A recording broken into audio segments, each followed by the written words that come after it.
Good evening, and welcome to the monthly meeting of the Arlington Board of Zoning Appeals, also known as the BZA. I am Paul Melnick, the acting chairman of the board this evening, in Judy Freshman's absence. She's usually the chair. The board is made up of 5 citizens appointed by the Circuit Court. In addition to myself, we have Charles Smith to my right, Tim Ellis beside him, and Peter Owen to my left. Also present is a professional staff including Amanda Clement, who serves as the secretary of the Board of Zoning Appeals, and Arlova Vaughn, zoning administrator, Clifton Hogan, assistant to the zoning administrator, and Blake Bowen, assistant planner. We thank you for being here and extend a warm welcome to you. To avoid disruptions, we ask that you turn off any cell phones or electrical devices, turn pagers off, or put them in silent mode. On the front table, right here, you will find copies of the staff report for each case before us this evening. I recommend that if you have not seen that report for your case, that you come and get a copy and review it before your case is called. The board's powers are prescribed in the Code of Virginia and are sent out in further detail in the county zoning ordinance adopted by the county board. The Board of Zoning Appeals does not have the power to rezone property or to amend the regulations set forth in the ordinance. That authority rests only with the county board. The board does have the authority to do 3 things.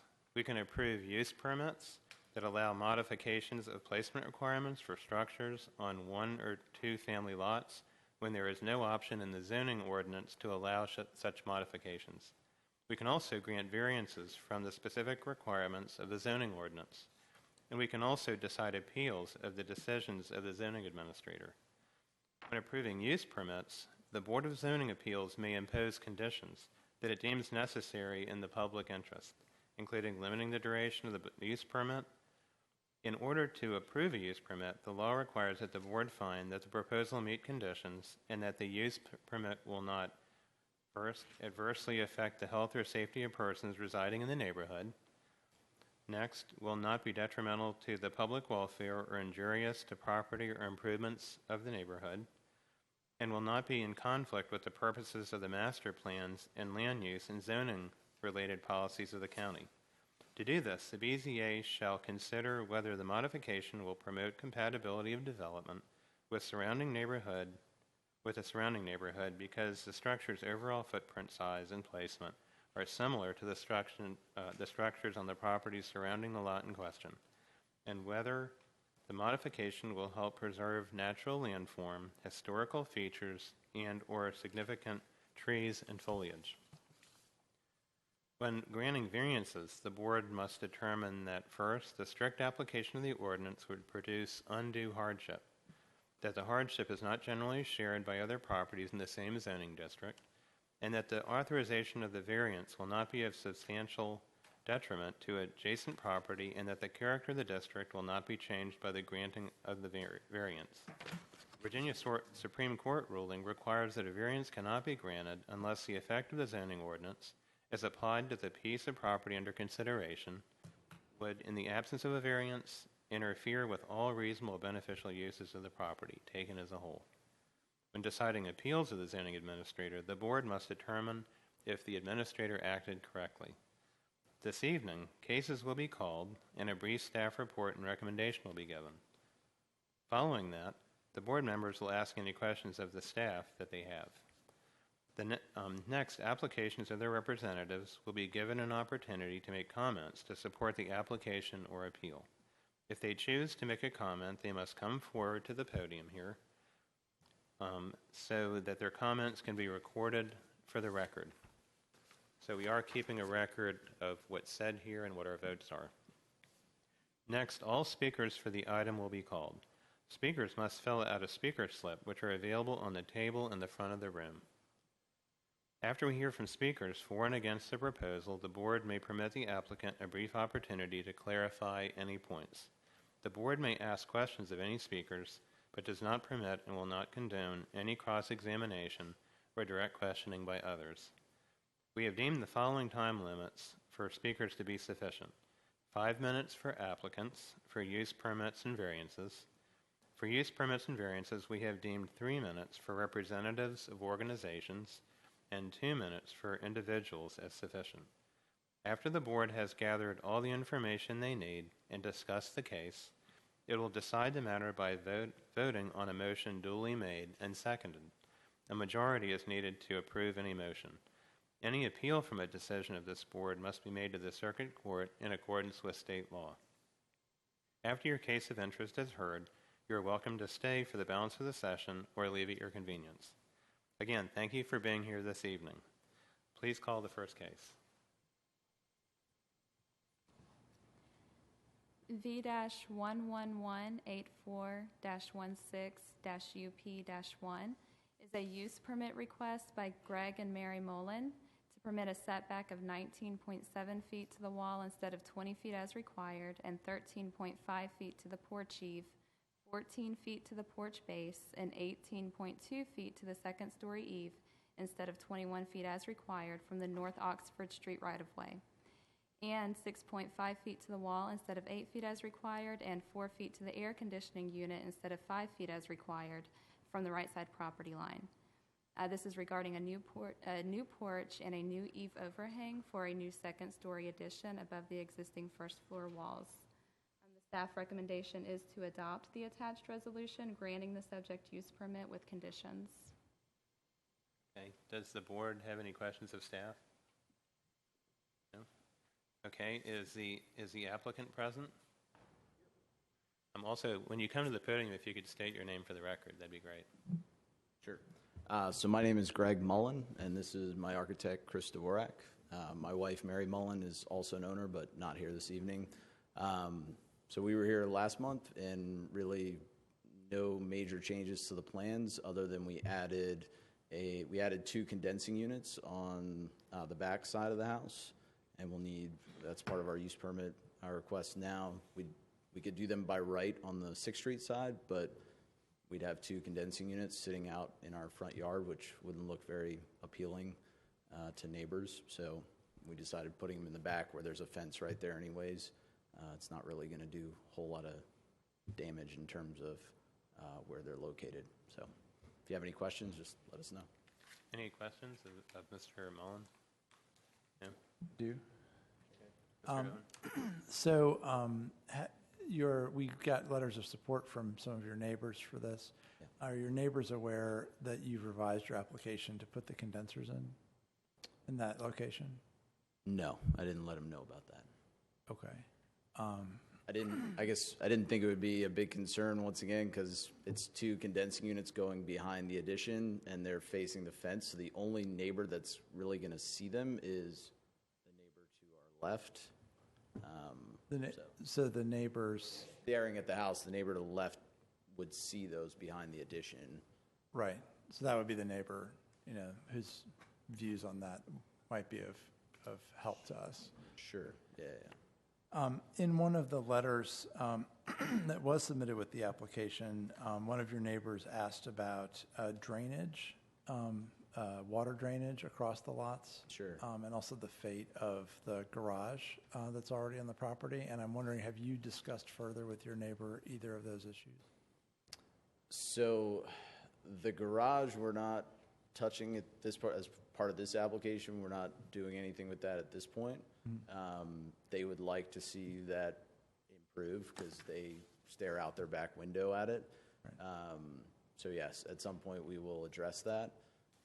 In terms of the drainage, so we were at the property. She was talking about how, because I think it's Piedmont is the next street over, and then Oxford. So she was talking about how the water comes that way and her house kind of acts as a dam. Mm-hmm. And she was saying, and I guess at some point, the neighbors, the people that were living in the property blocked off some drainage pipe, and that flooded the basement in their house. And we went around and searched the property for that and couldn't find it on the first go around. So I'm not exactly aware of what she's talking about. But obviously we will make sure that we don't want to have, floods in our basement. So maybe something to follow up with your neighbor on. Yeah, exactly. No, for sure. So. Thank you. Sure. Any other questions of Mr. Mullen? Okay. Comment on Yes. the AC units. If you note from the drawings, the property line starts to go away from the AC units. So the first AC unit would be 4 feet, but as you get to the second unit, we have the possibility of being the required 5 feet. I noted that on the plat as well. Yes. Can you state your name for the record? My name is Chris Dvorak. I'm the architect. Okay. So the representative? Yeah. Okay. Yes. All right. There's no questions? Is there a motion? Yes, Ms. Mellis? I'd like to make a motion. Okay, go ahead. I move that the Board of Zoning Appeals adopt the attached resolution approving use permit V 11184-16-UP-1, subject to the conditions listed in the resolution. Second. Okay, there's a motion and a second. All those in favor signify by saying aye. Aye. Aye. Okay, that appears to be unanimous. So, thank Thanks, you very guys. much. Thank you. Okay, next case, please. Actually, if I could, it's come to my attention that a case that was on for tonight in the public notice, the very last one that we are going to call, it is case V 1119516UP1. It's a use permit by Yogi Demura, owner, and the staff can elaborate further, but they've made a request to defer the case, and I understand there may be one or more speakers in that case, and I'll leave it up to the speakers. I will need a speaker slip before you come to the podium and speak on the case, but if you can make the decision whether you'd want to wait until the case is heard, if we grant the deferral, or if you'd like to speak tonight. I'm sure it has to do with scheduling and whatnot, because anyone here to speak on it, has taken your time for that purpose. So what we can do to give time for speakers, I just wanted to make that announcement. If you do want to speak on that matter, if you can fill out a speaker slip, and we can call that after the next case on the docket. So that's I think would be a good plan. So go ahead and fill out a speaker slip for that case if you're interested. Otherwise, we'll go ahead and do a motion for deferral. Thank you. So the next case that was ordinarily on the docket.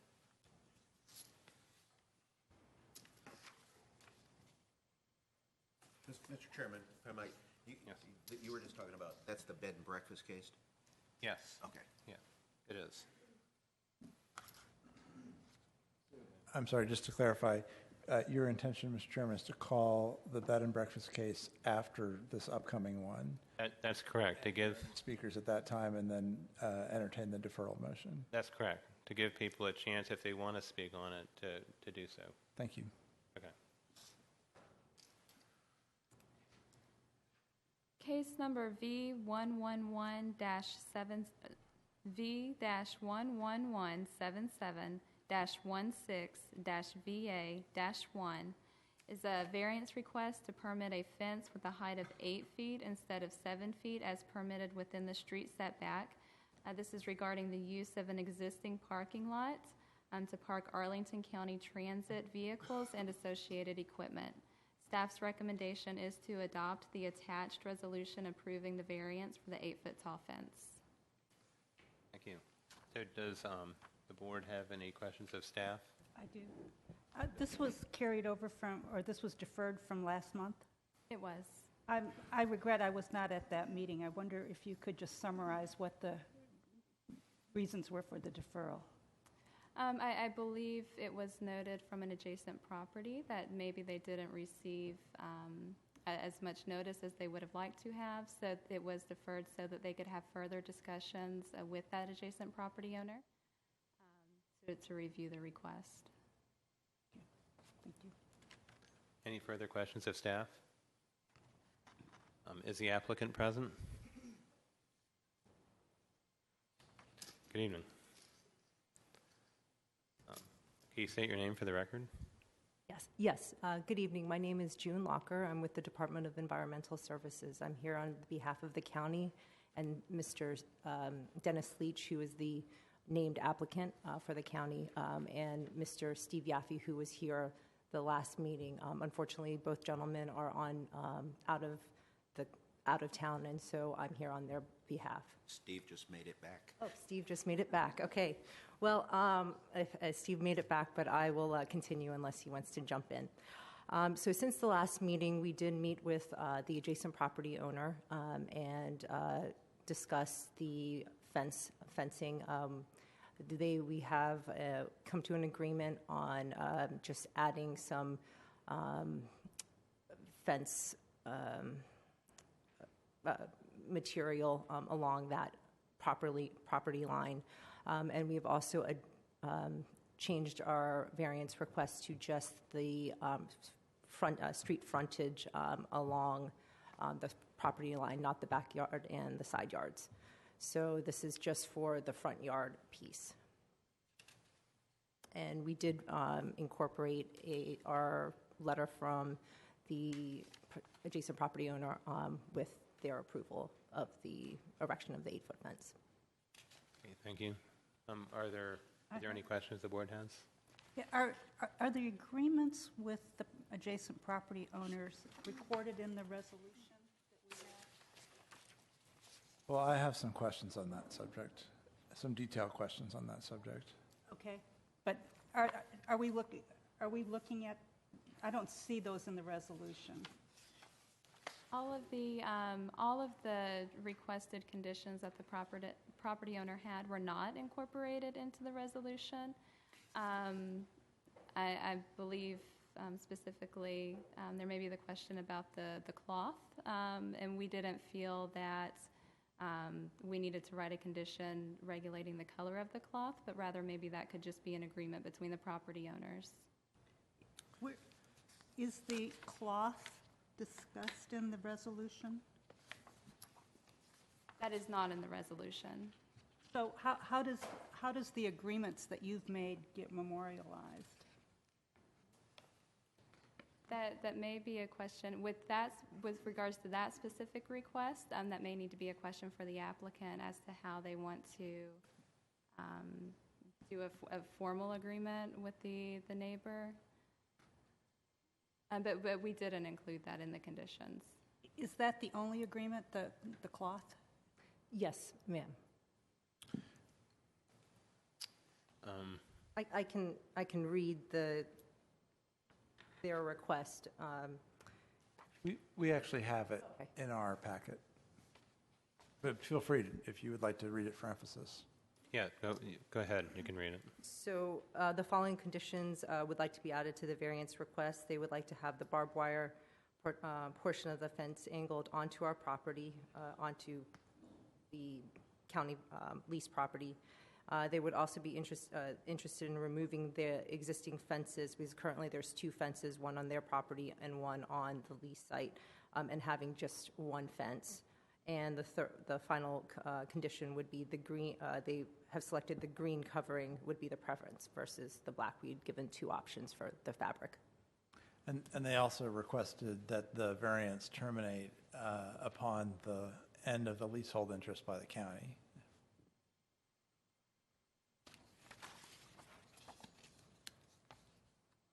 That is correct. So again, my question is, how do we, is zoning staff in support of these conditions, this agreement? So, zoning staff is supportive of including the conditions as they were written in the resolution.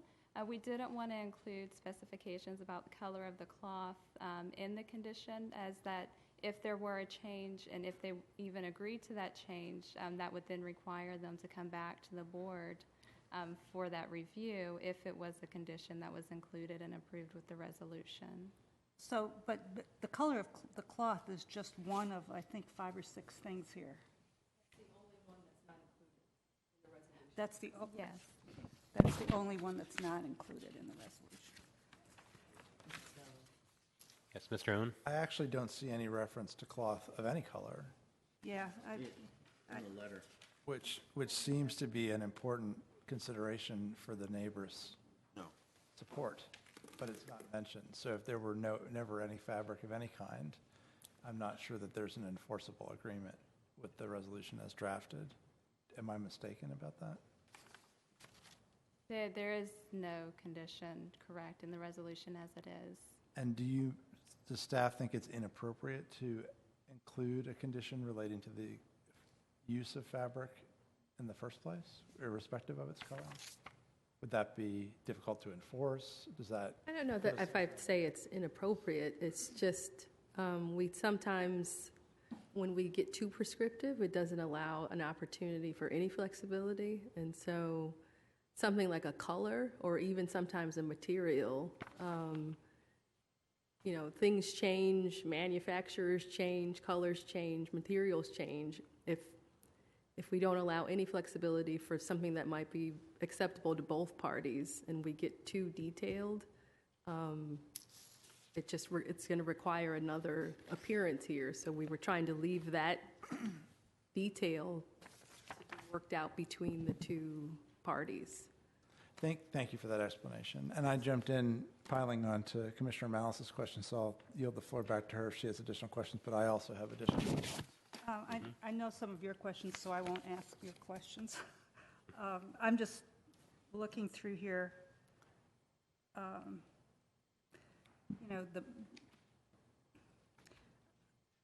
guess the maintenance issue of the fence is just something that the county does in good faith.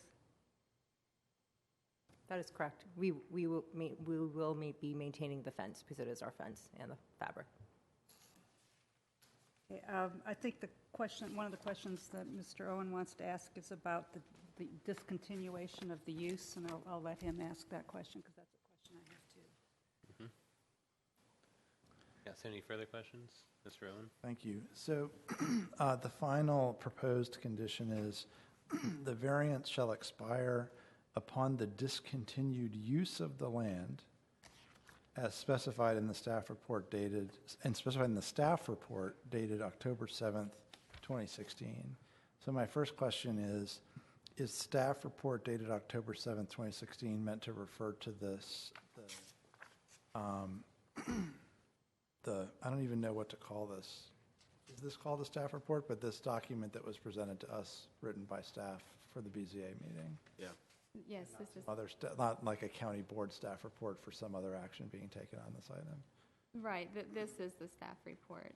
Okay. That's referenced in Does that condition. that include only the part written by the staff, or does the staff report, was that condition meant to include all the supporting references and documentation such as the applicant's submission? So I think whenever we reference the staff report in a condition, we're referring to the report that was written as well as any backup materials with it. So the entire package? Yeah, the entire package. Okay.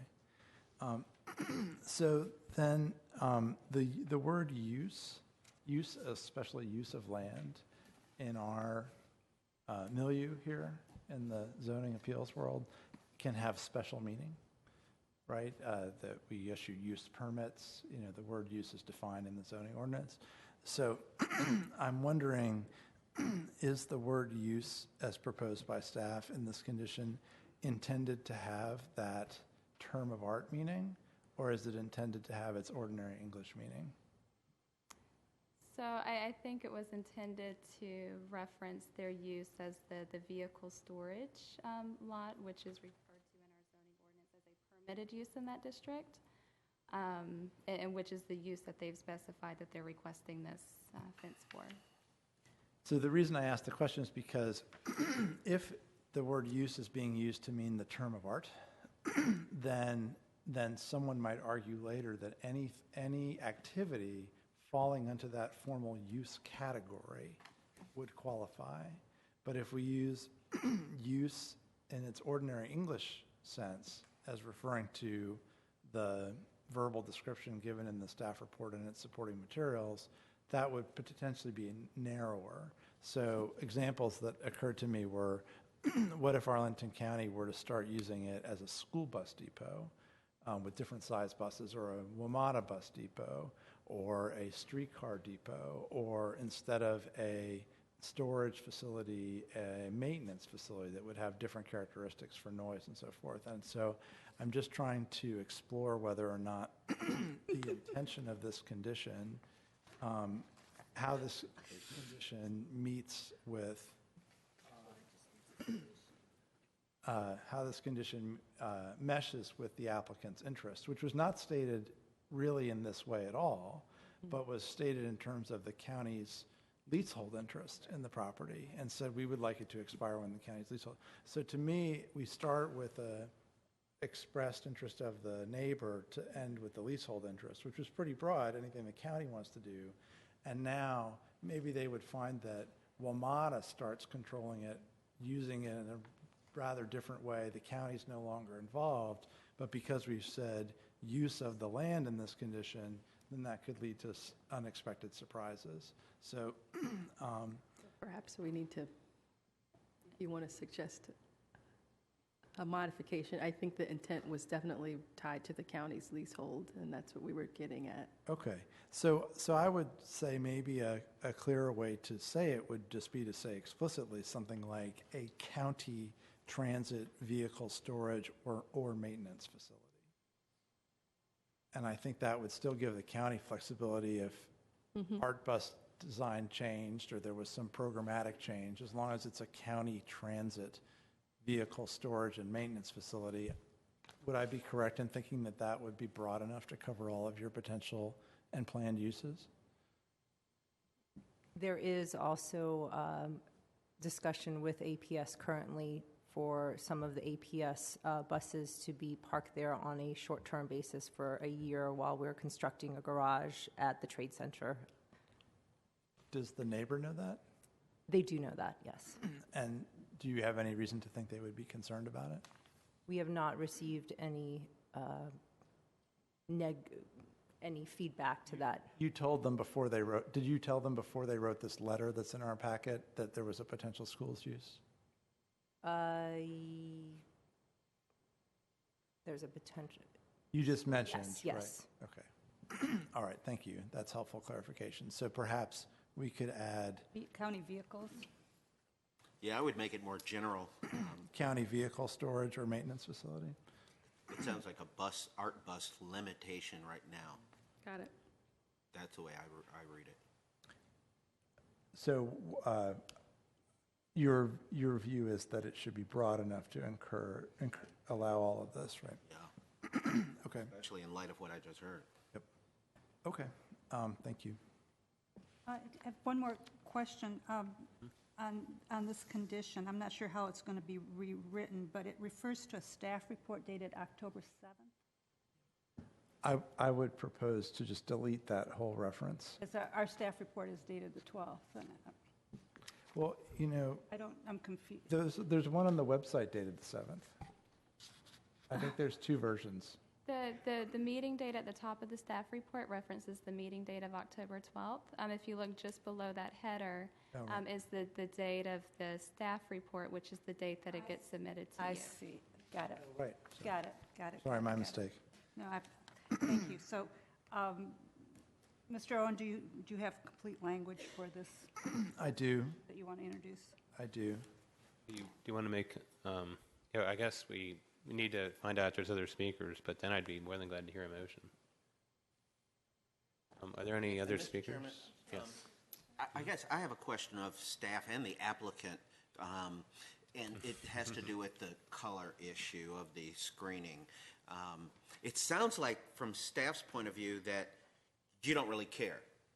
So I guess I would opt for some language that said that there be screening, and that could be just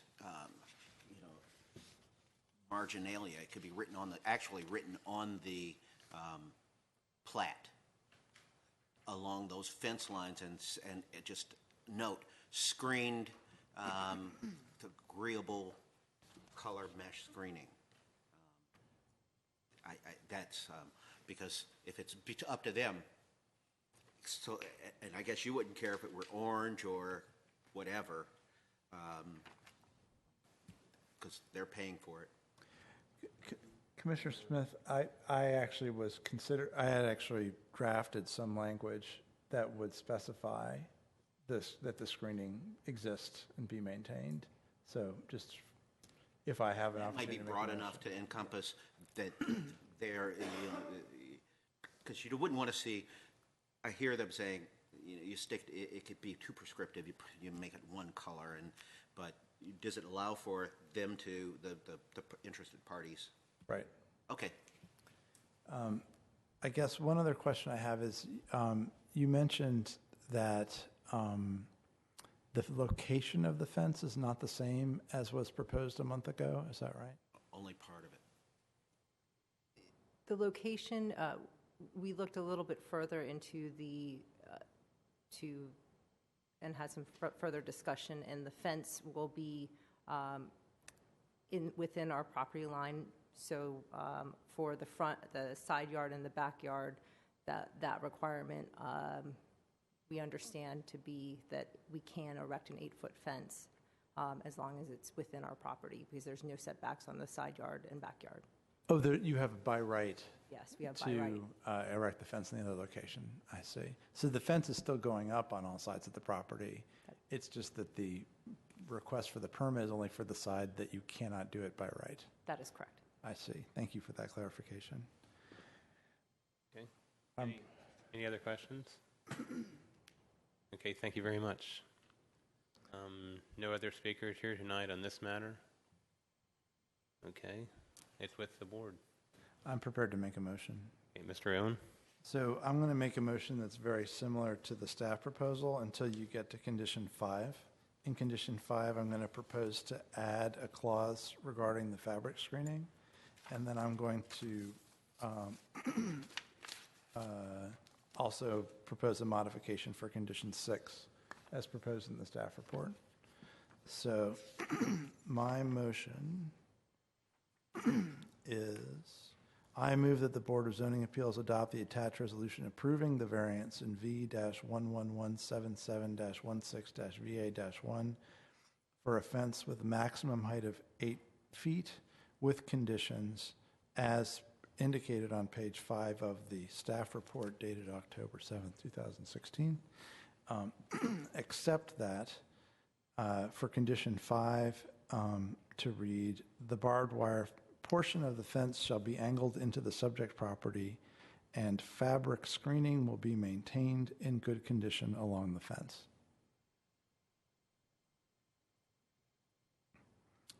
And then for condition 6, I would propose that it instead read, this variance shall expire upon the discontinued use of the land as a county vehicle storage or maintenance facility.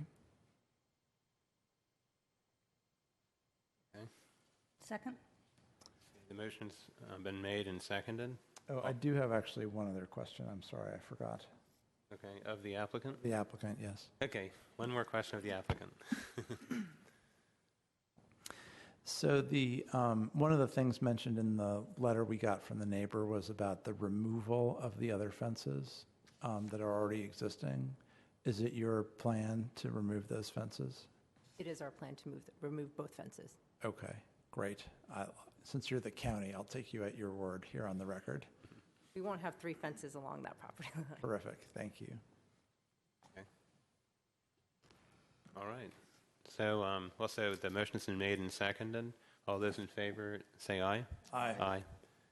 No opposition? Okay, it passes unanimously. Thank you very much for coming. Next case, please. Oh, I think what we're going to do, like I was saying before, is take up the deferral. And I'm unsure if we have any speakers. I don't think I saw anyone do speaker slips. Anybody here to speak on the matter? Mr. Chairman? Okay. Okay, so if, so can you call the case, please, that I mentioned?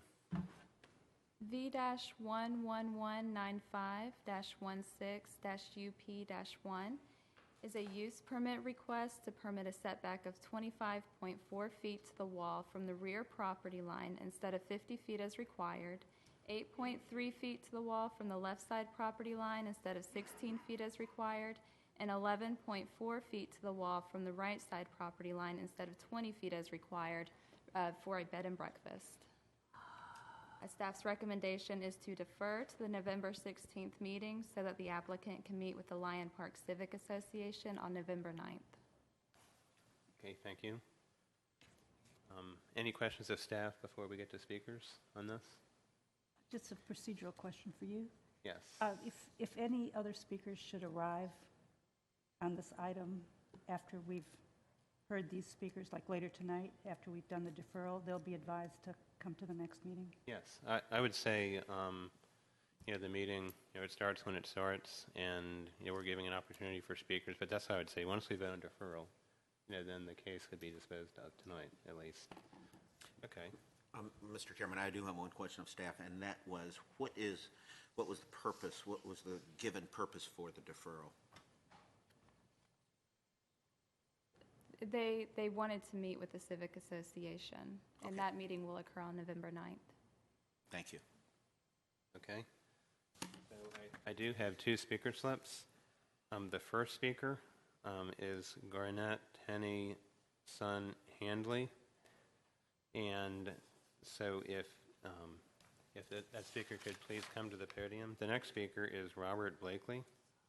And so that would be speaker number 2. Yes, I'm Garnet Tennyson Hadley. I live directly across the street at 3121 North Pershing. I've been there for 34 years. My husband and I really are not interested in having a bed and breakfast and the Gold Heart facility that they are proposing here. We first became aware of this through the letter that was sent to us from Arlington County. And evidently, the owners took a letter to the neighbors directly around their house, but not across the street, which I think is rather rude. It would have been nice to have gotten the letter from them, especially since Mr. Dumera knows my husband. My husband's an architect, and they had some dealings together. Tried to hire my husband to do some work. We're not interested in having a non-conforming use on a residential street on Pershing Drive for many reasons. I'm not interested in what would be called the retail service or commercial use of this house on Pershing Drive. It would have to first be given legally over to their daughter and son-in-law. It would increase the traffic on the street, not to mention the parking in their little parking area, which they would have to restructure. They currently have nine bedrooms. A bed and breakfast can only have 5 bedrooms. So I'm assuming the other bedrooms are going to be given over to this heart health thing. It's just too much traffic, including deliveries of food, medical supplies, medical equipment. And I frankly don't have any confidence these owners would adhere to the requirements, especially when, as we were watching this house go up, they took many, many shortcuts in construction. Many things had to be redone. Walls fell over. I don't have any confidence that they will do it, and we're not interested in having a retail establishment across the street from us. Thank you. Any questions? Over? Briefly, Mr. Yes. Chairman, were you at the Civic Association meeting? I will be, Oh, I thought you said it was the 9th. It's the 19th. of November. Of November, okay. Yes, I will be. Anything else? Any other questions? No? Well, thank you very much for coming and speaking. Okay, the next speaker slip I have is Robert Blakely.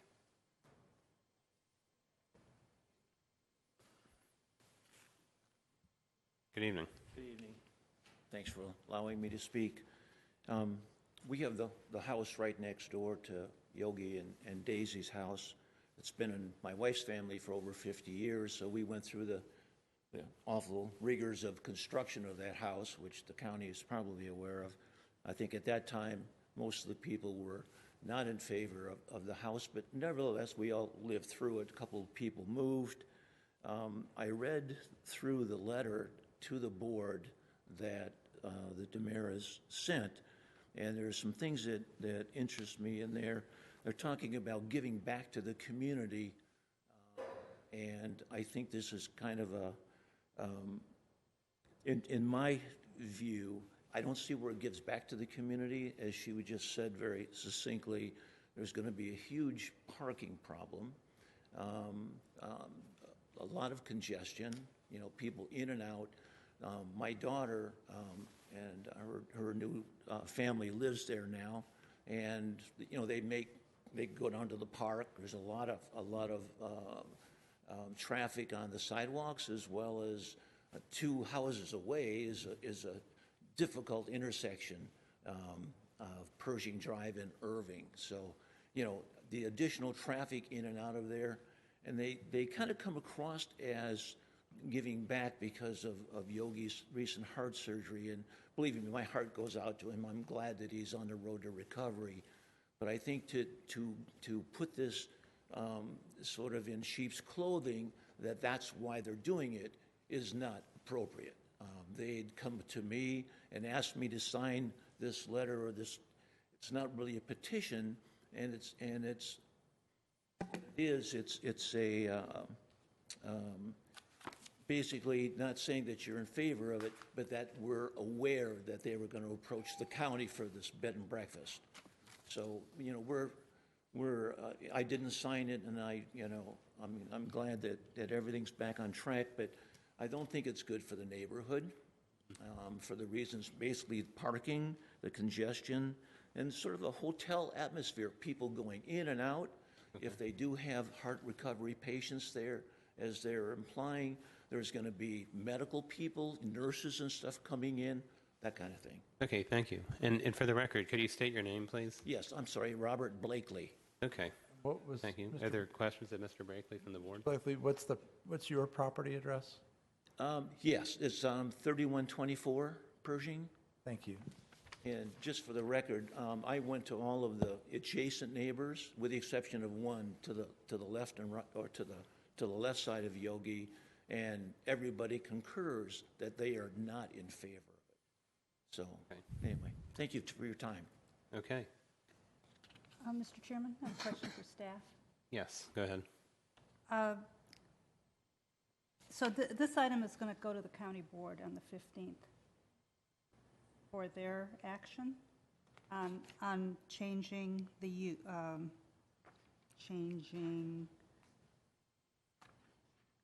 use. Is that correct? It was originally on the agenda for the October county board meeting. They're also recommending deferral to their December meeting so that they can get the input from the Civic Association. I'm just interested in the sequence of why, under what circumstances we would ever have taken action on this without knowing what the board's interest was. So this part of it is administrative, procedural. So the county board is actually going to be considering the use as a bed and breakfast under the zoning ordinance in anticipation of that. A change to a bed and breakfast then warrants larger setbacks. So we brought it here to review the setbacks in anticipation of them going to the county board for the actual use as a bed and breakfast. Not anticipation of their approval. No, but just knowing that one's going to have to, they're both going to have to occur. And the decision, I think, to have this one done first, I don't know really carries any kind of impact. It's just the timing of how the meetings fell. I didn't even notice that.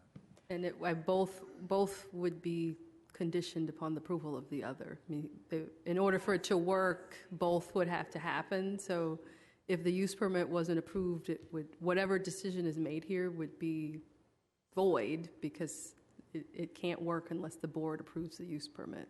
Will we be in this position again in the next sequence that we'll be coming before our decision is before the board's decision? Yes.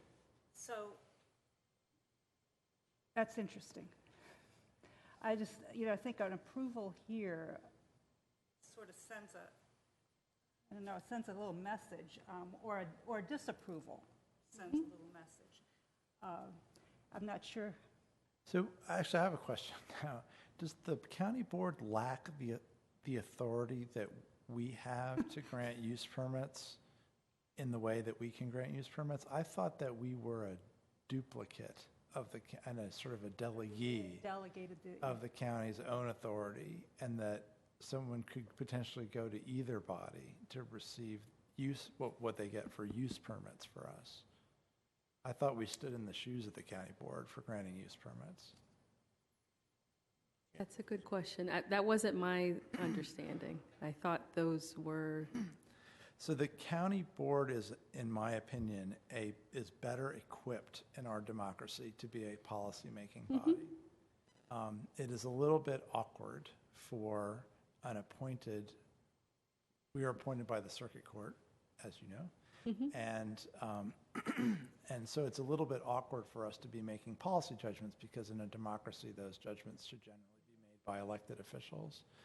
So in this situation, since the concerns here are, policy concerns, if the government has a choice about which of our two bodies would do it, I mean, the main reason I think why the county board agreed to delegate this authority to us, which they were empowered to do under state law, but were not required to do, I think, under state law, but I could be mistaken about that, was because it's, generally speaking, quite burdensome to go to the county board. It's more expensive, it takes more time, and so as a matter of convenience, we are permitted to do it in situations instead of the county board. But here, if there's already going to be a hearing before the county board, it seems like maybe that would be a good occasion for them to tack on this additional thing, and then they could weigh the political and policy considerations entirely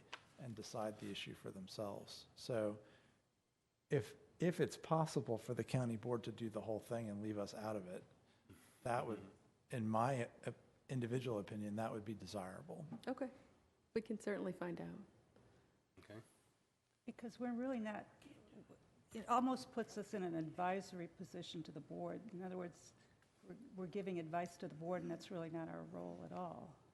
Or you could choose to defer until after the county board makes their decision. I agree. I think at a minimum we should do that, right? Because we should be informed by the elected officials' policy determinations. So I would not support a deferral that was so short that it would not give the county board, that we could not expect the county board to act in the meantime. So we could defer to into December? That would be my inclination. I don't know when the December board meeting is scheduled. Mr. Chairman, I've got a question of staff.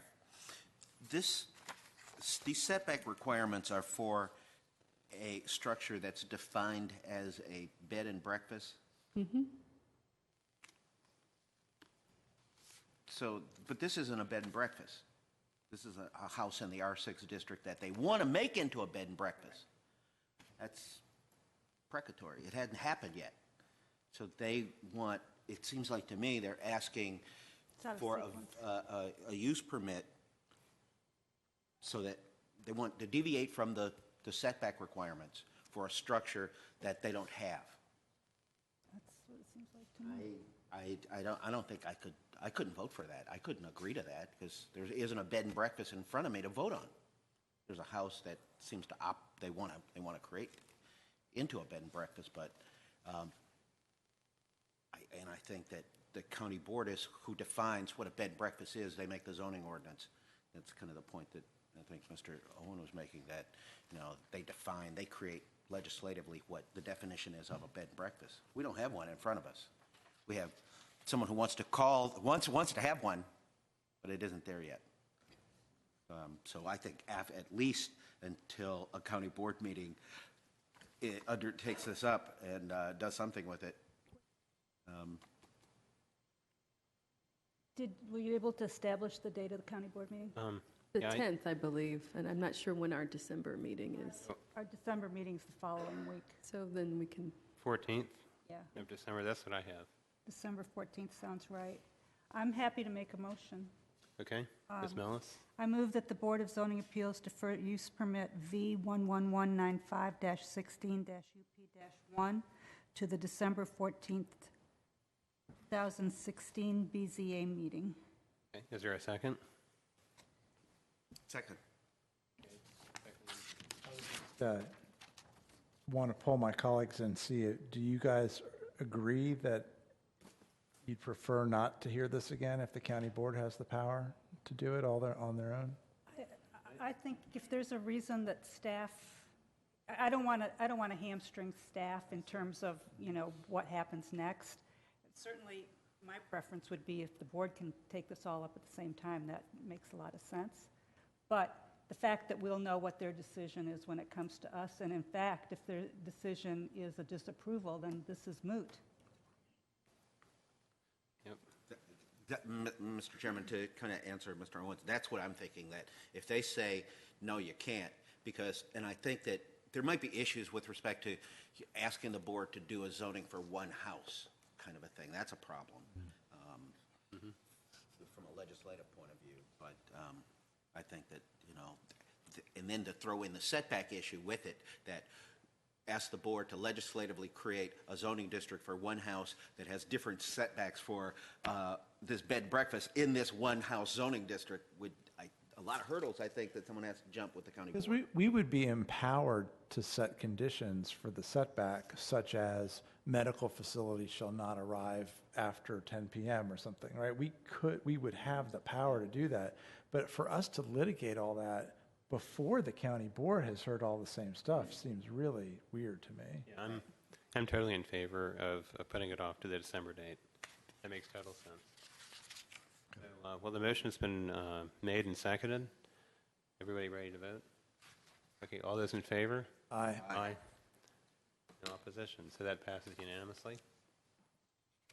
All right, next case, please.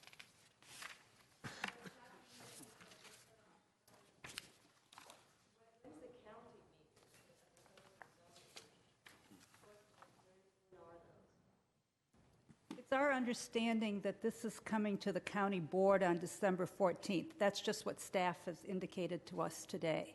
So, no, I'm not on the 14th, on the 10th. That it's coming to the county board on the 10th of December. At the soonest. At the soonest. And what we've done is we've said we don't want to hear this item until the county board makes a decision. Yes. So At the earliest. At the earliest. And, the county board might choose to defer, in which case, if it came to us in December and we're in the same position, we'd probably defer again.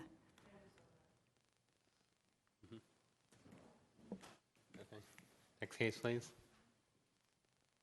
V-11185-16-UP-1 is a use permit request to permit a setback of 4.5 feet from the left side property line instead of 8 feet as required, and an aggregate side yard of 15.8 feet instead of 18 as required for a one-story left side addition. Staff's recommendation is to adopt the attached resolution granting the subject use permit with conditions. Okay. Is the applicant present tonight? Elizabeth Taylor? Okay. Can you please state your name for the record? Elizabeth Taylor, I'm the applicant. Okay, thank you. So as she stated, I'm asking for a 4.5 setback from the left side of the home to add a 11 by 16 addition, which will essentially expand the addition that is currently there to the edge of the existing home. Okay. Are there questions of the applicant on the board? Mr. Owen? Your neighbor to the left side Yes. already appears to have an addition that is similar in perhaps scale and positioning. Do you happen to know if that was by right or how they came to construct I'm not it? sure. I moved in last June, and they've been there for 30 years. So it seems to have been there for a long time. Does staff know about that? Next door neighbor? Is it non-conforming? Perhaps. All right. Anyway, just a curiosity I had. It's okay if no one knows the answer. Thanks. Any other questions of the applicant? Okay. Thank you for coming tonight. Thanks. So I haven't received any other speaker slips on this case, so it's with the board. Any discussion or motions? Mr. Chairman, Mr. Smith? I move that the Board of Zoning Appeals adopt the attached resolution approving the use permit V-11185-16-UP1, subject to the conditions that are listed in the staff report. Second. Okay, the motion's been made and seconded. All those in favor say aye. Aye. Aye. Okay, that's unanimous. Thank you very much. So next case, please.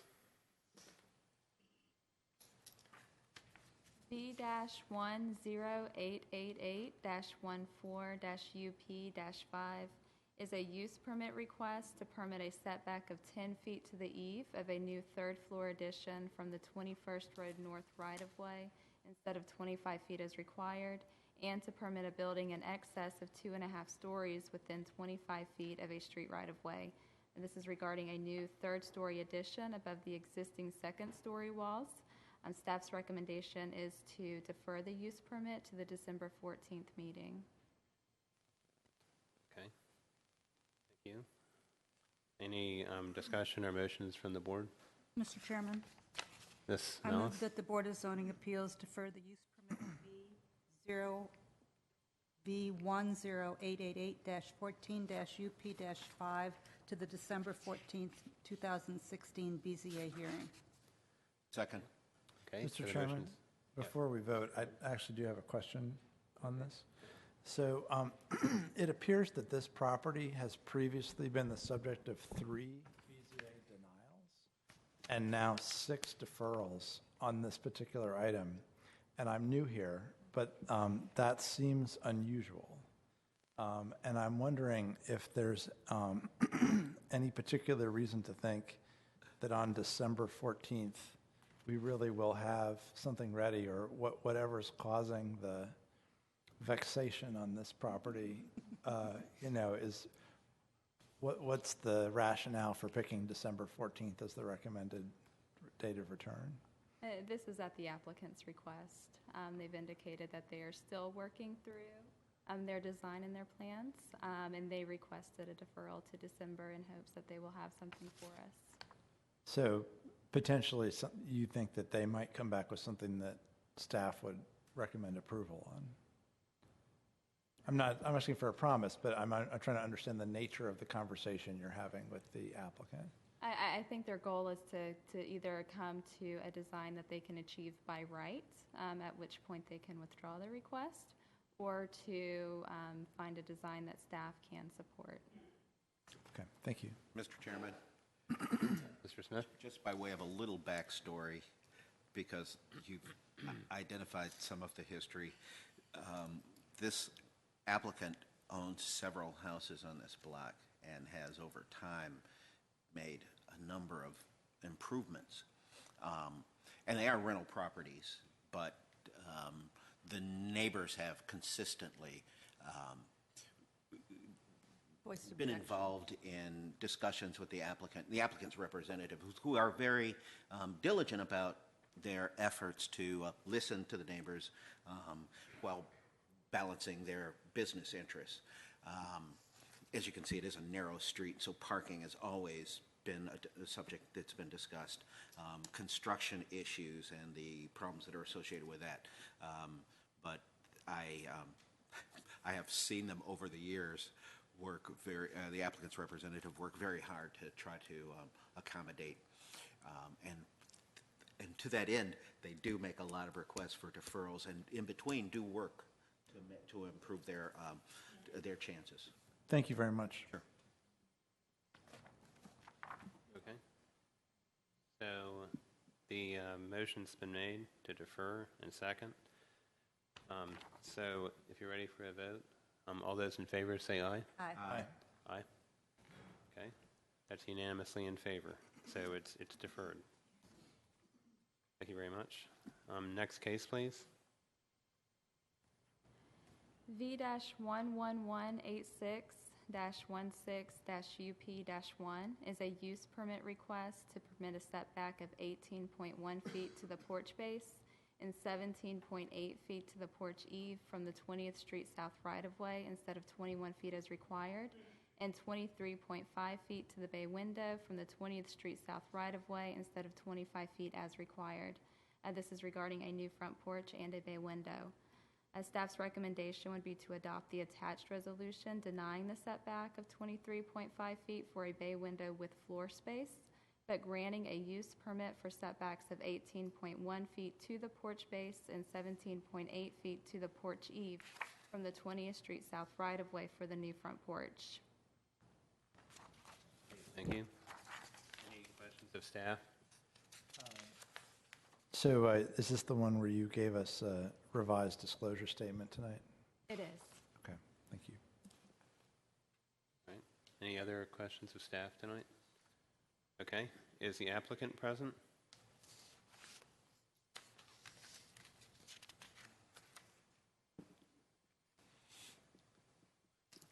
Good evening. If you please state your name. Good evening. I'm Tori Wasserman, and I'm the applicant. My husband, Kenneth Mandel, unfortunately couldn't be here tonight. Okay, thank you. You can go ahead. And I'm here to, one, thank Amanda Clement for her help and preparation for my application process, and to thank you all for your time. Our interest in this use permit is to build a porch that matches the existing portico, and where it would be without a use permit, we could build it to 6 feet. With your approval of the use permit, we could build it to a depth of 7 feet to make it one more usable space, but to also have have the form and function, and to be more aesthetically pleasing, so it would look like the porch was added at the same time that the portico was added. We've talked to the adjacent property owners on both sides, as well as across the street, and other neighbors on our block. All have expressed support for the new structure. Okay, thank you.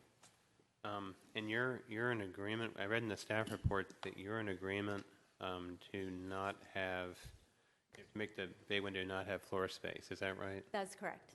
Okay, Okay. all right. Any other questions of the applicant, Mr. Owen?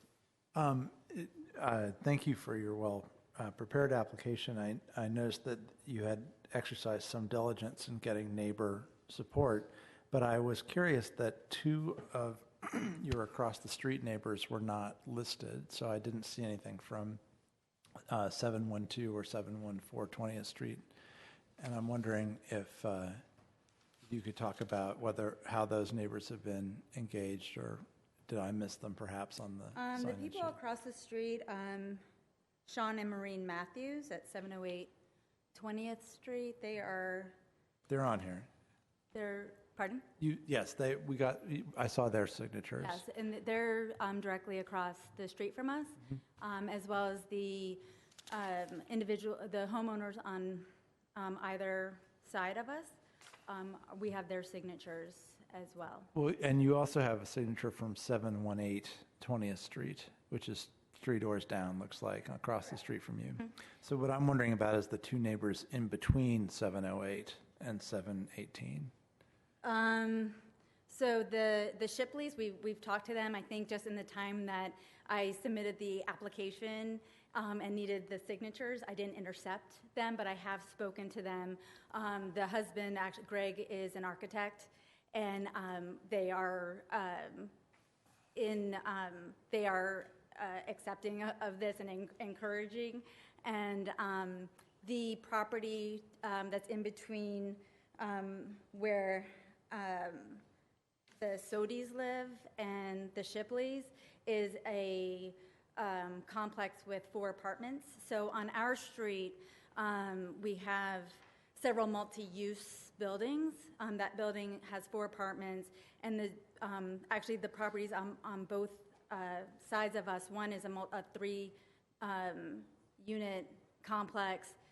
The other two homes are both rental units. So we have lots of rental units on ours. We did go to the adjacent property owners. The gentleman, Steve Reynolds, who owns the two on our left, used to be the homeowner of ours. He actually came to the house. We showed him the plans, and he thinks that the house will look even more beautiful with the porch addition. Many of the homes on our block, as Amanda noted, also have porches, and so we think that this will be in line with the other homes that are on our block as well. Thank you for that explanation. Any other questions? Just Yes, Ms. question Mellis? on the resolution then. We would take out, how would we do the floor space part of it? I think it's the alternate resolution. That's correct?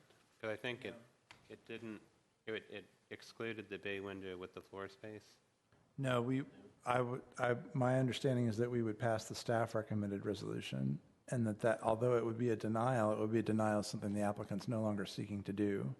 And it would be an approval of all the things the applicant is seeking to do. And so they could build their bay window by right? Correct. Yes, okay, I misspoke. It's just that, exactly, goes along with the staff recommendation. Mr. Chairman, Mr. Owen? I'm prepared to make a motion. Okay, go ahead. Mr. Chairman, I'm moving the staff recommendation. I move that the Board of Zoning Appeals adopt the attached resolution approving the use permit V-11186-16-UP1, subjects to the condition listed in the resolution, and the resolution is the one on page 4 of the staff report, which is denial of a bay window with floor space and approval of a front porch. Second. Okay, the motion's been made and seconded. All those in favor say aye. Aye. Aye. Okay, Thank you. unanimous in favor. Thank you very much. Okay, can you please call the next case?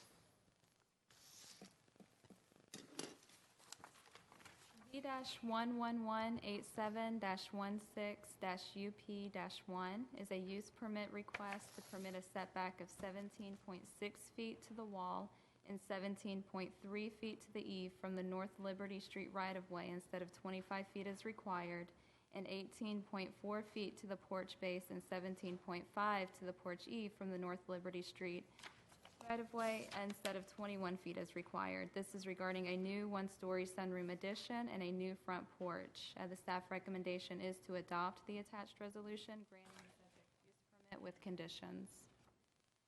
Thank you. Any questions of staff?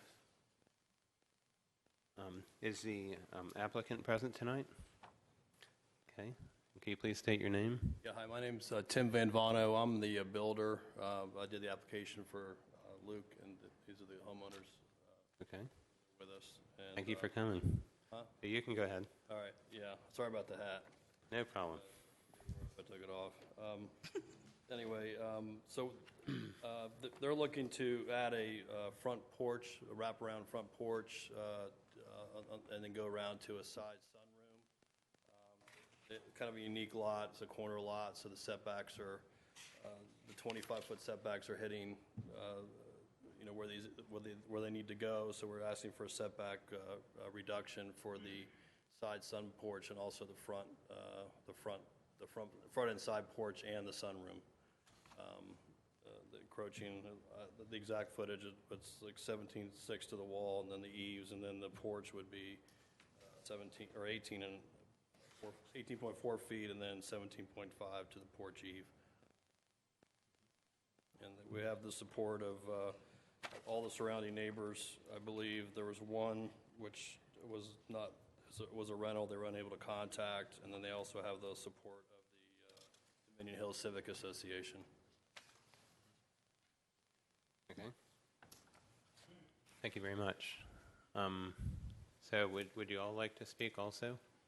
Diana Rodriguez, and we've owned the home for 4 years, and I have lived in Arlington my whole life, and we have 2 children here, and my husband is a firefighter paramedic.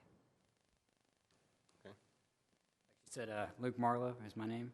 Like she said, we lived there 4 years. We just want to add a little bit more, put a front porch to the house, make it look a little nicer. A lot of the neighbors in the neighborhood have, additions, obviously, so just kind of looking to add a little space for our kids. Thank you very much. Are there questions of the applicants from the board? No? I, for one, wanted to compliment you on the design. I think it's a very nice design. I'm a huge fan of front porches. All right, So, thank you. yeah. Right. Designed it, we just put it on paper, so, no, I mean, they had the vision for it, so we just put it together for them. So, is there any discussion or motions? Mr. Chairman, Ms. Mellis? I move that the Board of Zoning Appeals adopt the attached resolution approving the use permit V-11187-16-UP-1, subject to the conditions listed in the resolution. Second. The motion's been made and seconded. All those in favor signify by saying aye. Aye. Aye. Again, that's unanimous in favor. Thank you very much. Thank you. Okay, call the next case, please. V-11188-16-UP-1 is a use permit request by Ryan Fubini with Prime Custom Homes LLC to permit a setback of 13 feet to the porch base and 12 feet to the porch eve from the North Nelson Street right-of-way instead of 25 feet as required, and 3 feet to the porch base from the left side property line and 3.8 feet to the porch base from the right side property line instead of 10 feet as required, and 6 feet to the wall from the left side property line and 6 feet to the wall from the right side property line instead of 10 feet as required, with an aggregate side yard of 12 feet instead of 18 feet as required. This is regarding a new 2-story rear addition and an enclosed front porch. Staff's recommendation is to defer this request to the November 16th meeting so that staff can continue to work with the applicant and collecting more information to further assess their proposal and its compatibility with the neighborhood. Okay, thank you.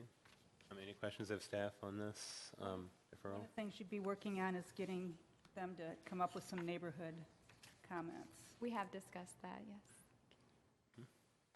Is the applicant here tonight? No? Okay. Any discussion or motions from the board? Mr. Chairman, I move that we defer this item to the November 16th, 2016 BZA meeting. That we defer item V-11188-16-UP1 to the November 16th, 2016 BZA meeting. Second. Okay, motion made by Mr. Owen, seconded by Mr. Smith. All those in favor signify by saying aye. Aye. Aye. Okay, that's unanimously in favor, so the item is deferred. Next case, please.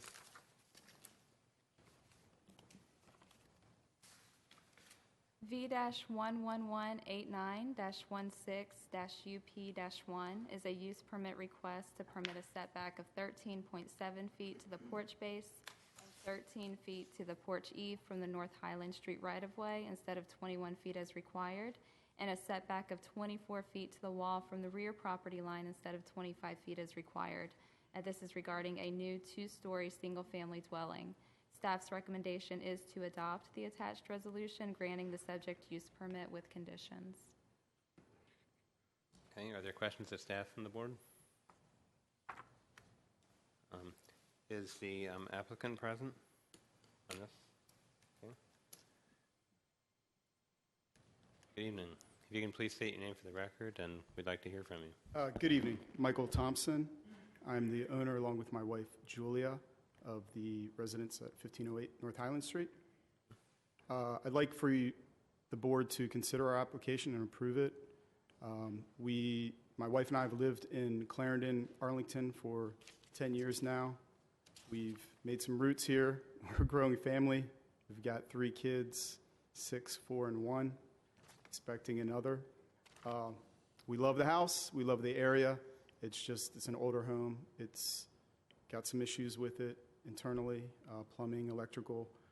We've considered all options, and the best option is to try to rebuild on the property that we have. So we want to stay here. We want to continue to grow our family and our roots deeper in the community. I think we've canvassed the community for support, and more so just to let them know what we're doing. I think we've got overwhelming support, I like to think. Hopefully that reflects in the application, as well as we've got the support of the zoning department. So I'm I'm just hoping we can have a favorable decision on your part, and we can move forward and start to build the home of our dreams. Thank you. Okay. Thank you very much. And could you please state your name? Are you a representative? Yes, I'm Russell Riggins with Stanley Martin Custom Homes. So basically just wanted to start off, so the permit, the request was issued basically because it's an R6, so it's a substandard lot based on the R6 conditions that kind of listed out. It's 22% smaller in overall size and also in width and depth. So it doesn't meet the standard R6 conditions. Also, the two things that we're requesting is basically a encroachment on the front setback, so the average setback is 18.8, and we're looking to modify that for the request. And also on the back corner, basically bringing just going 1 foot into the rear 25-foot setback. It's only for about 5.1 feet across the back. The reason for this is that it's an irregular shaped lot. So in order for the house placement, it's not exactly rectilinear, so it doesn't quite fit directly on the lot while still staying within the setbacks on the side. The highlights of this request, obviously the house that's currently there on the right side is a little over 5 feet from the property line. This new home will be 8.3. So where the house stands now, it is outside of current fire code, which says you need to be 8 feet from the property line. So this new house is actually going to help the safety of the neighborhood. We'll also be removing the detached structure in the back of the home, which will provide more open space not only for the homeowners but also for their neighbors as far as being able to enjoy the use of the property. Additional benefits include the extension of the living space. So the living space of the current home is set at, sorry, I lost my place, 14.8 feet from the street or from the property line. The new house all the living space will be contained within the average setback of 18.8 feet. The only thing that we are asking for the variance on is the front porch and only a portion of that. Again, when you review the front porch, you'll see that it's also set askew to the property line so that the left side of the porch encroaches a bit more than the right side. So as you move from left to right, the amount that we need waived is less and less. Does the board have any questions? I wanted to compliment you on the detailed nature of your submission. It, very thorough and very informative. So I appreciate that. Thank you. Any questions of the applicant from the board? Mr. Chairman, I wanted to find out who the author was. Yeah. Mr. Thompson? No. Mrs. Thompson? She had more of a hand in it than I did. She's a lawyer. So. It looked like an appellate pleading. That's what it looked like. There's a table of contents. There's an appendix. It looks like there's a table of authorities. I wonder if we should point out to staff, occasionally maybe applicants come and say, hey, could you show me an example of one that, worked out? That's a high bar, Peter. You could patent this one. So maybe you could keep this in mind as one to point people to as a good example. Yeah. It's impressive. Yeah. Yeah, most certainly. Particularly like the graphs and so forth. So, well, are there any other questions of the applicant and the board? Okay, any discussion or motions? Mr. Chairman? Mr. Smith? I'd move that the Board of Zoning Appeals adopt the attached resolution approving use permit V-11189-16-UP1, subject to the conditions that are listed in the resolution. Second. Okay, the motion's been made by Mr. Smith, seconded by Mrs. Malice. Is there any... well, let's take a vote on it. All those in favor, say aye. Aye. Aye. Any opposed? Nope. That's unanimous. So it passes. So thank you very much, and we wish you the best on the project. Thank you for your time. Yep. Thank you, sir. Okay, call the next case, please.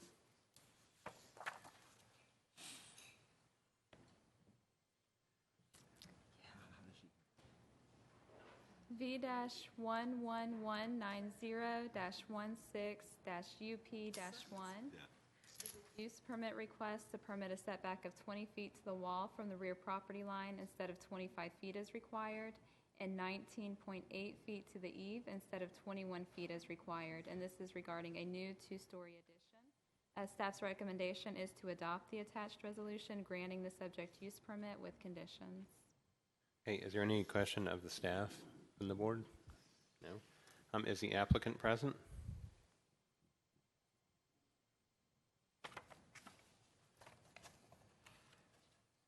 Good evening. If you can make sure you state your name for the record. My name's John Sheridan. You have my slip. I'm the agent for the applicant, the owner. Okay. My name is Joe Sheridan. I'm the applicant. Okay, thank you for joining us tonight. You can go ahead. We have not too much to add from the report from staff. The owners wanted to add a kitchen, family room, and a master bedroom suite, which typically would go out the back of the house. This is a somewhat irregular shaped lot that just one small corner of the lot is encroaching on the 25 feet. So we're just kind of balancing some design requirements and budget constraints. We did the addition of the side yard. We didn't want to go too far out to the front in the side yard. So this is what we came up with. So we're just requesting a variance for the 25-foot rear yard setback. Okay, thank you. Are there any questions of Mr. Sheridan? No? Mr. Chairman. Mr. Owen? So I did want to ask you about that placement. I mean, it seems like you might be able to not require the rear yard setback if the addition were scooched forward a little bit, and it's not, the front wall of it is not even flush with the existing front wall of the house. So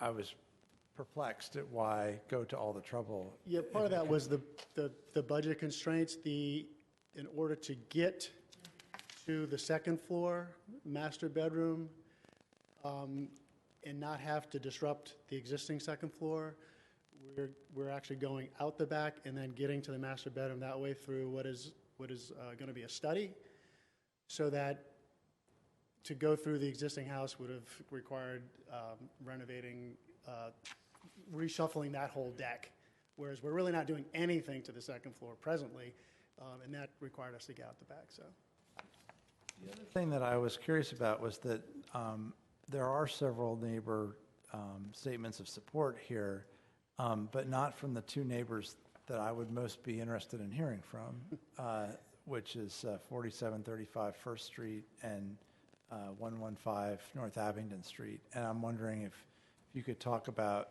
what interactions you've had with those neighbors. So sorry, could you? The one on the house on the corner. Just to be clear, this is a request for exception to the rear yard setback. Rear yard 115 is a renter. 4735 is recently deceased and unoccupied. And then across the street, starting with 4746 and 4742, those are both renters. And then they had signatures from 4738, 34, and 30. Okay. And so for the house in the rear, that 115 North Abingdon Street, did you make any attempt to contact the owner of the rental property? No, we did not. Okay. That probably would have been helpful, just to, I think the actual owner's out of. We haven't actually seen that owner in probably 20 years. She had two houses. That one is for rent and has been for a long time, and then one down the street, down Abingdon, two farther down, which she recently sold, but we haven't seen her in 20 years. Okay. And could I ask? I wouldn't really know how to contact her, but we certainly, you're right, we should have made an effort. Well, that's still a helpful explanation. I don't mean to be impolite or unduly critical. My goal was just to learn the explanation, and everything you've just said is helpful to my understanding the full context, so thank you for that.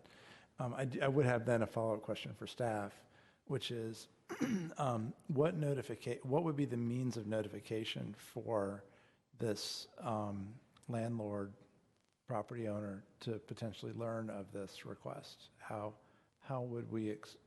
might we ever expect them to know that this was pending in case they had an interest they wanted to express?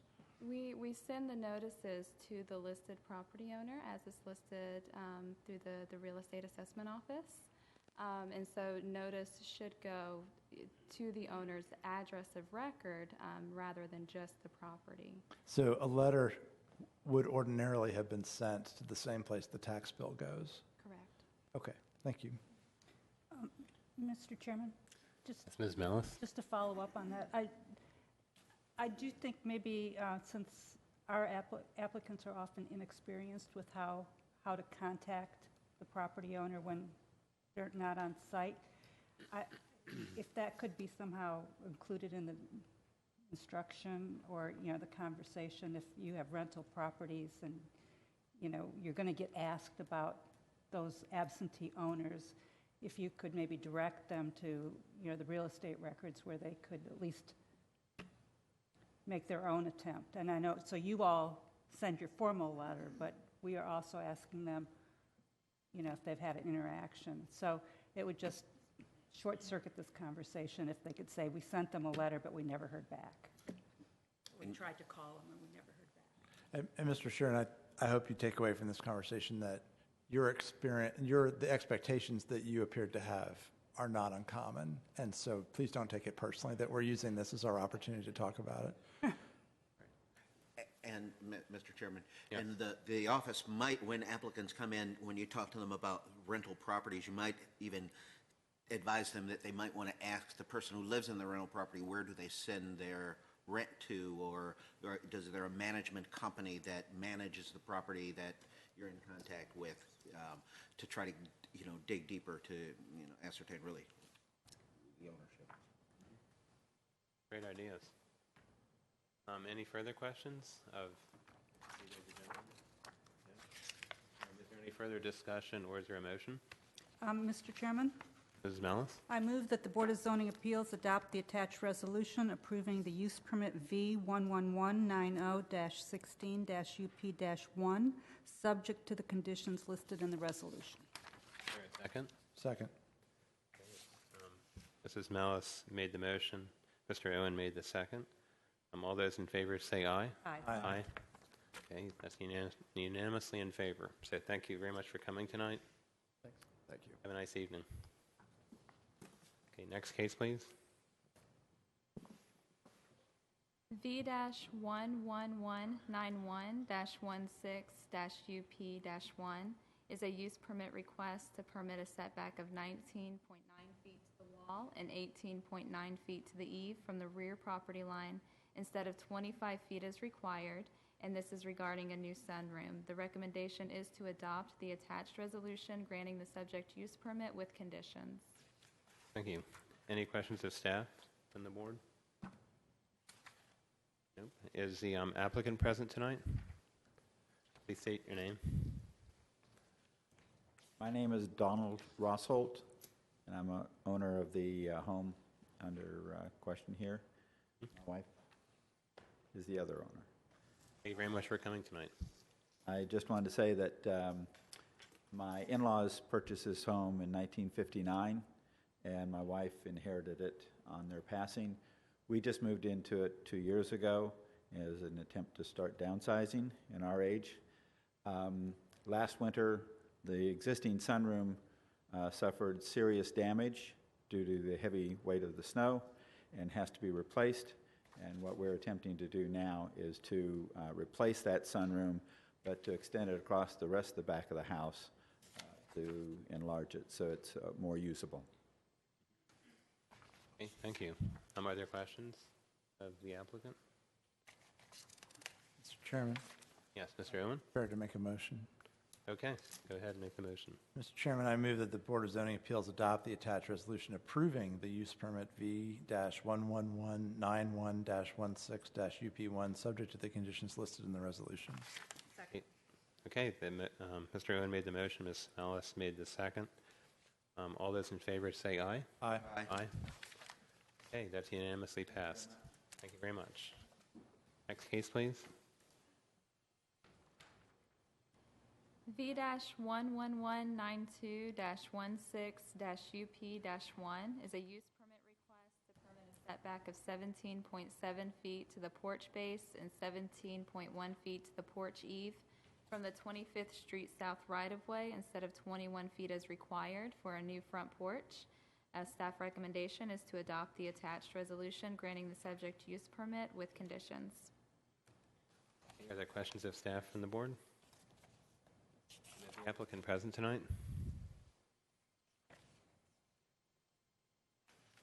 Welcome. Could you please state your name for the record? My name is Sharif Branham. Okay, thank you. So what would you like to tell us tonight? We have been living in South Arlington for just about 6 years, moved into the Claremont neighborhood almost 2 years ago, specifically wanting to enroll our daughter into the Claremont immersion school. Love our neighborhood. We have our daughters, we have 2 daughters. I have a 7-year-old and 2.5. We have a lot of playmates who like to play at our house. We like to play at their house. And the porch that we're asking to replace was damaged last February in a significant snowstorm. In fact, the kids were all playing out in front of the house, and then once the snow melted away, we realized the porch was falling apart. So what we're seeking is to fix the porch, but also, since we're going to incur an unexpected expense to fix the porch, to make it more useful and also improve the aesthetics of our neighborhood. And we feel like it's also compliant and similar to what many other homeowners in our neighborhood, and including our street, have done. Okay, thank you. Are there questions of the applicant? I would just note that I also observed when I went by the house this weekend that there were, in fact, quite a large number of children roaming around it. Okay. Any other questions? Okay, thank you very much. I do have a speaker slip. Daniel, is it pronounced Pagat? Dan Pejot. Okay, Pejot. Yes. Okay. Welcome to the meeting. What would you like to tell us? Well, Sharif has been a wonderful addition to our street. Our street, 25th Street, is a wonderful street. As you mentioned, there are a lot of kids. I have a 17-year-old and a 14-year-old. And when we moved in, they were just barely walking. So it's been a great street. We love it. This porch, this house, as I said, Sharif's been a great addition, and it would be a wonderful place for the neighbors to gather. So be forewarned. So just wanted to say that. Thank you. Thank you very much. Any questions of Mr. Pejot? Okay, thank you for coming. So it's with the board, since I don't have any other speaker slips. Is there further discussion or a motion? Mr. Chairman? Mr. Smith? I move that the Board of Zoning Appeals adopt the attached resolution approving the use permit V-11192-16 UP1, subject to the conditions that are listed in the staff report. Hey, okay, it's been motion made by Mr. Smith, second by Mrs. Malice. All those in favor say aye. Aye. Aye. Okay, that's unanimous approval. Thank you very much for coming. Thank you very much. Next case, please. V-11193-16-UP-1 is a use permit request to permit a setback of 4.1 feet to the eave from the right side property line instead of 5 feet as required, and 18.3 feet to the eve from the 5th Street North right-of-way instead of 21 feet as required. And this is for a new second-story addition above the existing first floor. Staff recommendation is to adopt the attached resolution granting the subject use permit with conditions. Okay, are there questions of staff from the board? I have a Mr. question. Owen? Is this the one where only the eaves protrude and the actual walls are by right? Correct, yes. We're talking about quite a small intrusion. Okay, thank you. Any other questions of staff? Okay, is the applicant present tonight? Good evening. Can you please state your name? I'm Rebecca Moore. I'm the homeowner, along with my husband, who could not be here. Thank you. So you just summarized the issue, which is just the eave. By right, we can go up above. So I just want to say we've lived here for 5 years. I have 3 children who've all been born into this home. And the home was built in 1901, and we love the home.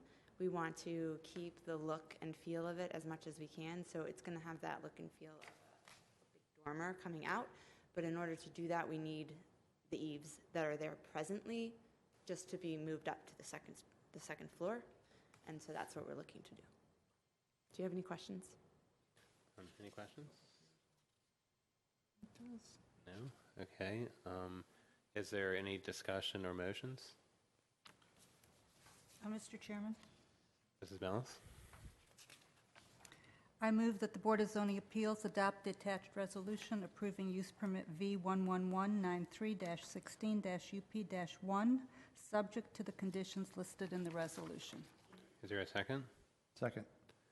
Okay. Motion made by Mrs. Bellis, seconded by Mr. Owen.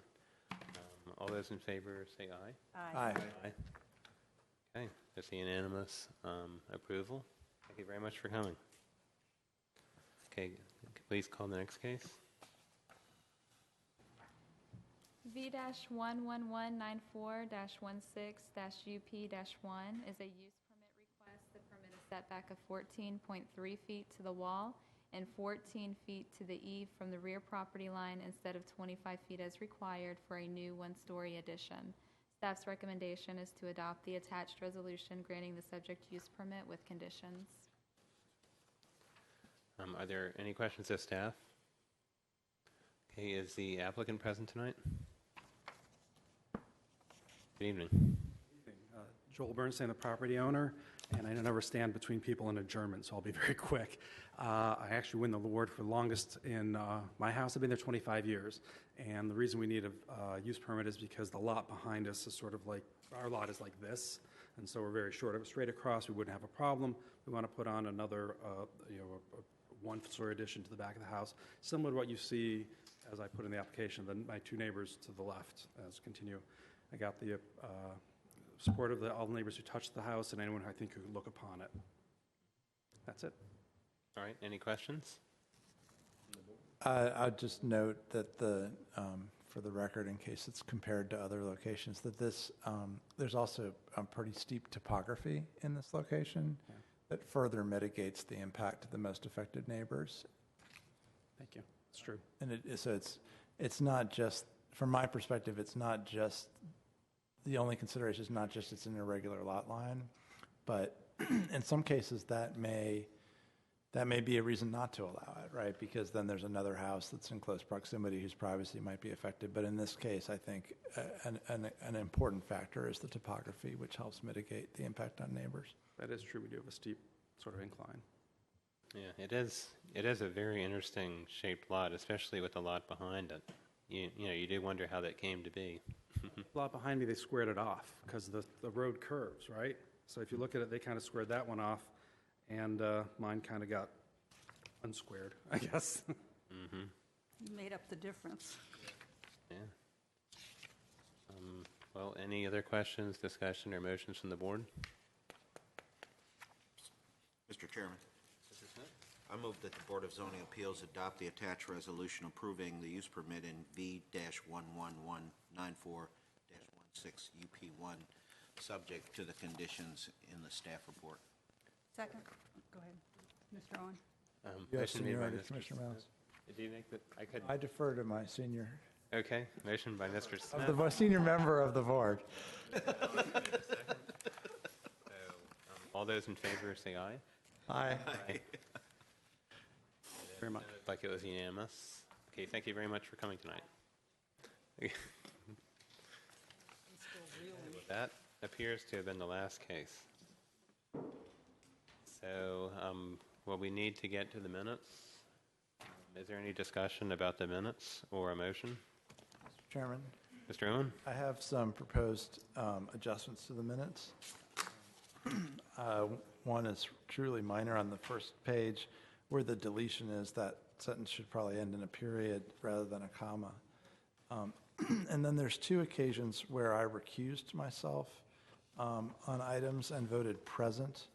And the numerical tally in both of those instances is recorded as 3-1, but I think it would be more accurate to say that they were 3-0 with me voting present. So those would be the three changes that I would suggest be made to the minutes. Mr. Chairman, I was not here, but I did read the minutes.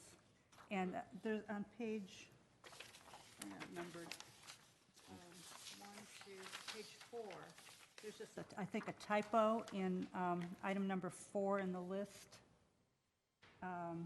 Expiration of the permit. 26. Where it's the word Expiration. Expiration. Yeah. What's a spelling issue? A spelling issue, yeah. All right. For a minute, I thought maybe it was a technical term from Florida. It'd be interesting to Google that word to see if it is a word. Expiration. Okay, are there any other changes or discussion? I would go right past that one.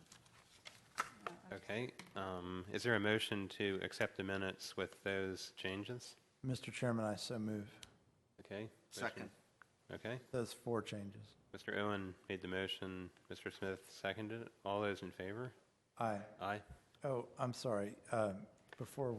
Well, we're done. We made the motion, but I have a further comment, which is not requesting a change. But I just noticed that in the one where we deadlocked 2-2, that who voted on which side was not explicitly stated. And perhaps one could say, well, it's implied that the person who made the motion and seconded it was in favor and the others were opposed. And in this case, that happened to be true, which is why I'm not asking for it to be changed. But that's not always true. And so just as a general practice, irrespective of the vote and who made the motions, I think it's better to state which of us voted explicitly in which way. That's in in cases of ties. In all cases. In all other cases, it's reported. If it's a 3-2, the 2 dissenters are noted. Right. So I would just say that as a general feature-looking thing. Okay. All right. Well, that concludes our meeting. I vote abstain.